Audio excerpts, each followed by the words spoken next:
Hello everybody, Dylan here today on DHT, and we are doing a top 10 video. But this top 10 video is different. It's not Sonic related. Now this has been my first top 10 video in a long time that hasn't been Sonic related. So what's the top 10 gonna be on? Well, in case you didn't read the title already, we're doing top 10 failed video game mascots. Now by no means are these mascots bad in any way, and I enjoy a lot of their games. They're just mascots that didn't work out. So with that little disclaimer aside, let's get into top 10 failed video game mascots today on DHT.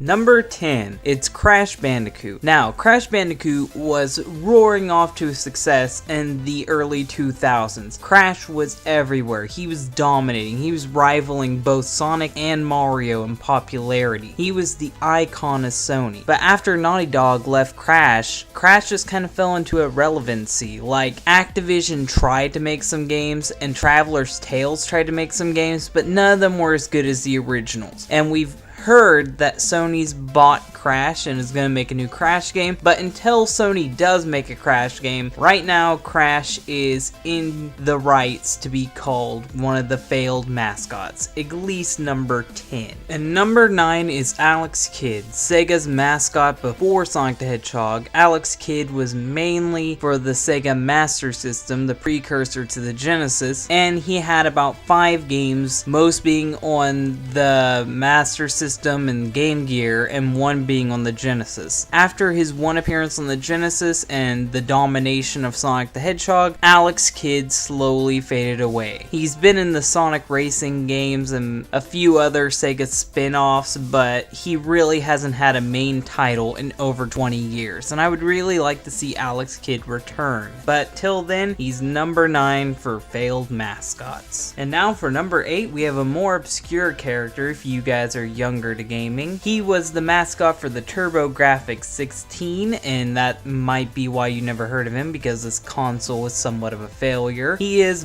Bonk. Bonk's main gimmick is that he's a caveman who's off on adventures saving the world, and he saves the world by using his head as a weapon. So yeah, it's a baby caveman using his head as a weapon to fight enemies with. He travels throughout time. It's a really weird Japanese game. It's really fun, so if you have a TurboGrafx 16 emulator, go ahead and play this game. But yeah, after his console failed, he mainly just went into obscurity, and we haven't really seen him since. I would like to see Bonk have a comeback, but I really doubt if he will. And number 7 is Sackboy from the Little Big Planet games. Now, this is a series that was the face of PlayStation for the PlayStation 3 cycle and the PS Vita. But after the Vita and the PS3 basically went along and the new console came in, nobody really knows who Sackboy is anymore. He's not really getting the attention of being Sony's mascot, and he's mainly only around to be in games like PlayStation All-Stars. So as a mascot, he's just not up there on the level, and I could mainly credit this to his design. He's literally just a basic brown Sackboy, and there's nothing really appealing about his design. He has a smile, but that's just about it. So yeah, Sackboy, you earn your spot at number 7. Number 6 is Vector Man. Now, I don't want a bunch of failed Sega mascots being on here, but Vector Man was made to show off the Sega Genesis's 3D capabilities. When the Super Nintendo released Donkey Kong Country, it showed off pre-rendered 3D graphics, so Sega wanted to show that they could do that. And to show that they could do that, they made a guy out of circles who is a robot, and he shoots like Mega Man, and it's kind of like a Mega Man style game. His game is really fun, and I recommend you get it if you haven't got it, if you're like a Sega Genesis collector, or just play it on ROMs. Like, it's a really fun game. But Vector Man himself, he's really forgettable. He's just a basic green color, and he's a bunch of circles. So after the Genesis went along and 3D graphics weren't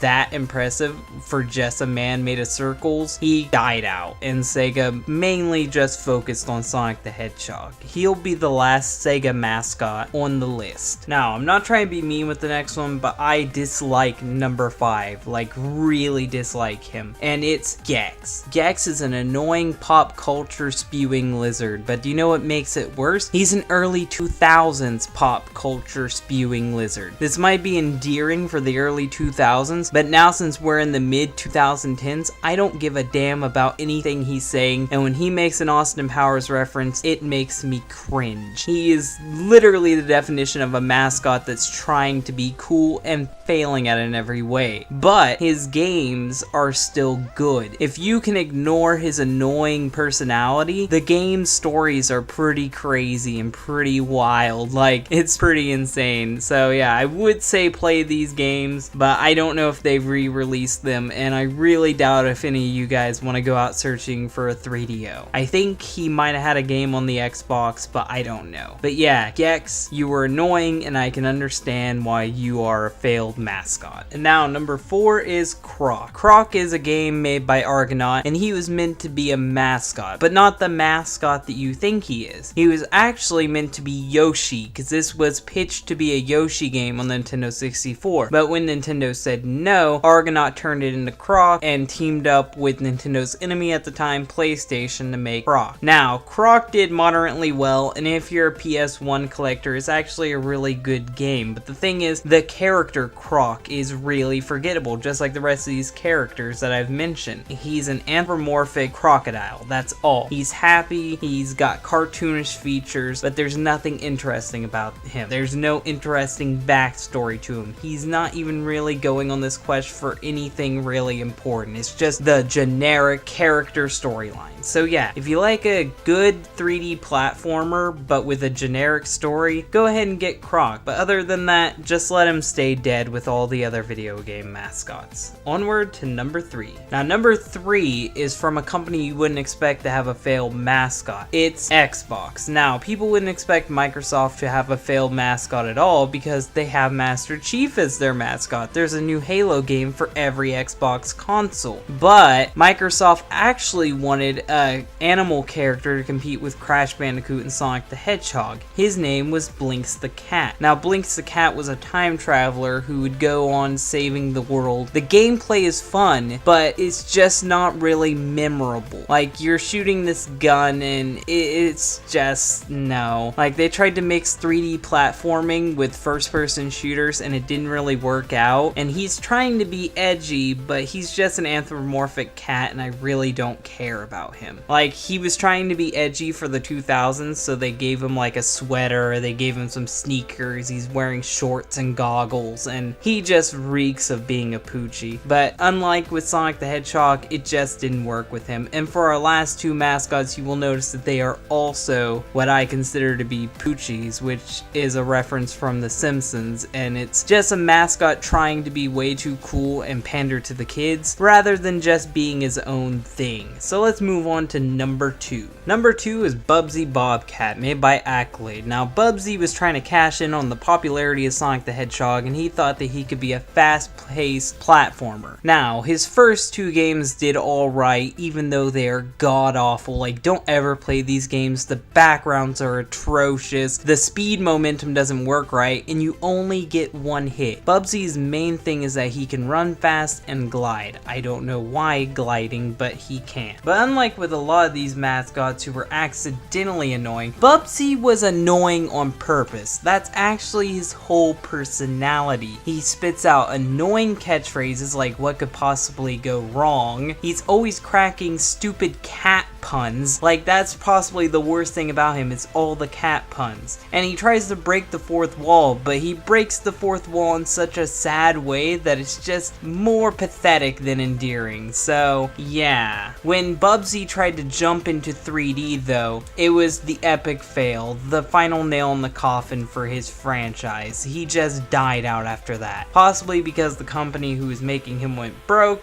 or they just didn't want to lose more money investing in him. But funny enough, they tried to get a cartoon show out, and you can go watch the pilot still. I think they actually did sell the pilots on tape. So yeah, if you can go find the pilot, go watch it. It's pretty bad. It's very similar to the Adventures of Sonic the Hedgehog, and I might be doing a cartoon review of it one day if you guys actually wanted me to. But yeah, Bubsy the Bobcat. He's annoying, he's stupid, and I can understand why he's failed, and I really hope that he never comes back. And now our number one is another character who tried to cash in on the popularity of Sonic the Hedgehog, but took away all the subtlety. It's Awesome Possum. Awesome Possum is so fucking stupid. Like, first of all, entitling that he is awesome already makes him not cool. You're trying to reach out to the 90s kids. Stating that he's awesome is not gonna make people think that he's awesome. You have to prove that he's awesome. Like, if he would have been riding a skateboard or something, he wouldn't have been any less cringy than what he is already. His whole main thing is that he likes to recycle. Like, you can even tell in the title screen where there's a freaking giant recycling sign. A lot of people don't catch on the environmental things with Sonic the Hedgehog, the environmental messages. With Awesome Possum, it's just shoved in your face over and over again, lacking all subtlety and just being flat out stupid. Nobody liked this character, and he didn't even have good gameplay to go with it. He is a joke amongst all of the other failed